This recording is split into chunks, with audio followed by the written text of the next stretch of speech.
Big பாஸ்ல தரமான சம்பவம் வந்துட்டே இருக்குன்னு சொல்லாங்க. இந்த T2Fல யார் ஜெயிக்க போறாங்க, டிக்கெட் டு ஃபைனல் ரவுண்ட்ல யார் ஜெயிக்க போறாங்கன்னு எல்லாமே வந்துட்டு இருக்குது. இதில் டாப்ல இருக்க நம்ம ரயான் அவங்க தான் இருக்காருன்னு சொல்லாங்க.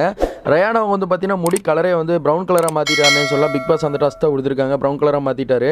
அந்த ப்ரௌன் கலராக மாற்றுறதுக்கு கிட்டத்தட்ட 2 மணி நேரம் வந்து அது முடியில் வந்து பார்த்தீங்கன்னா ஒரு கவர் மாதிரி கட்டி பாதுகாத்துட்டு இருந்தார். இப்போ அவர் முடி பார்க்கும்போது நல்லா தான் இருக்குது, ஒரு ஸ்டைலாக தான் இருக்குன்னு சொல்லலாம். இன்னொரு பக்கம் முத்து உட்காந்து ஒரு பக்கம் தூங்கிட்டு இருப்பாருன்னு நினைக்கிறேன். தூங்கிட்டு இருக்கும்போது நம்ம பவி போய் எழுப்புறாங்க.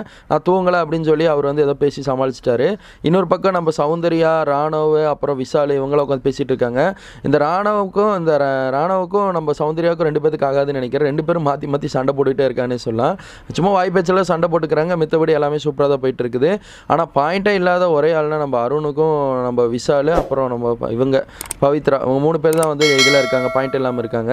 இந்த வாரம் ஓட்டிங் வயசில் ரொம்ப கம்மியாக இருக்கிறது வந்து நம்ம பவி தான். பவித்ரா அவங்க தான் வெளியே போகிறாங்கன்னு சொல்லி ஒரு தகவல் கிடச்சிருக்குது. பவித்ரா அவங்க வெளியே போனாங்கன்னா உங்களோட கருத்து என்னவா இருக்குது சொல்லி கமெண்ட்டில் சொல்லுங்கள். பிக் பாஸ் அப்படி தெரிஞ்சுக்க சப்ஸ்கிரைப் பண்ணுங்கள். பிக் பாஸ் வந்து நல்லா சுவாரஸ்யமாக போயிட்டுருக்கு, நல்லா இன்ட்ரெஸ்ட்டாகவும் போகுது. யார் டிக்கெட் டு ஃபைனல் ரவுண்டு ஜெயிச்சு ஃபைனல் குள்ளே போகிறான்னு பொறுத்து வந்து பார்க்கலாம். தேங்க்யூ ஃபார் வாட்சிங் யூ.